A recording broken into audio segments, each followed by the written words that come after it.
আসসালামু আলাইকুম প্রিয় ফুটবল ফ্যান্স। ফুটবল দেশের আরও একটি ভিডিওতে আপনাকে স্বাগতম।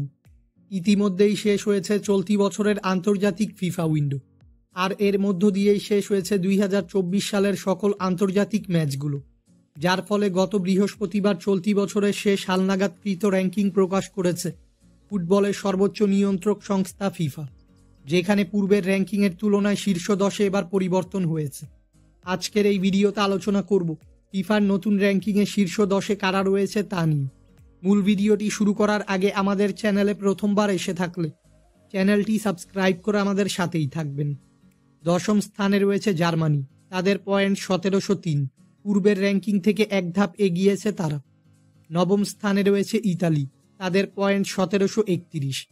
8ম স্থানে রয়েছে বেলজিয়াম, তাদের পয়েন্ট 1740, পূর্বের র্যাঙ্কিং থেকে 2 ধাপ পিছিয়েছে তারা।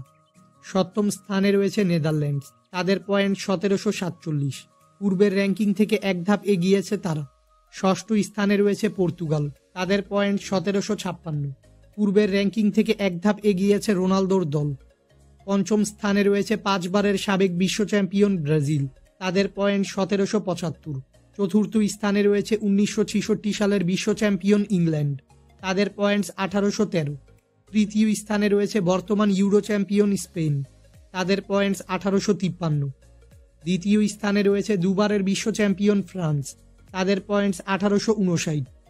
এবং শীর্ষ স্থানে রয়েছে বর্তমান বিশ্ব চ্যাম্পিয়ন আর্জেন্টিনা, তাদের পয়েন্টস 1867। 2য় স্থানে থাকা ফ্রান্সের সাথে আর্জেন্টিনার পয়েন্টসের ব্যবধান 8। ফুটবলের সকল নিউজ এবং আপডেটস পেতে আমাদের চ্যানেলটি সাবস্ক্রাইব করবেন এবং আমাদের সাথেই থাকবেন। ধন্যবাদ।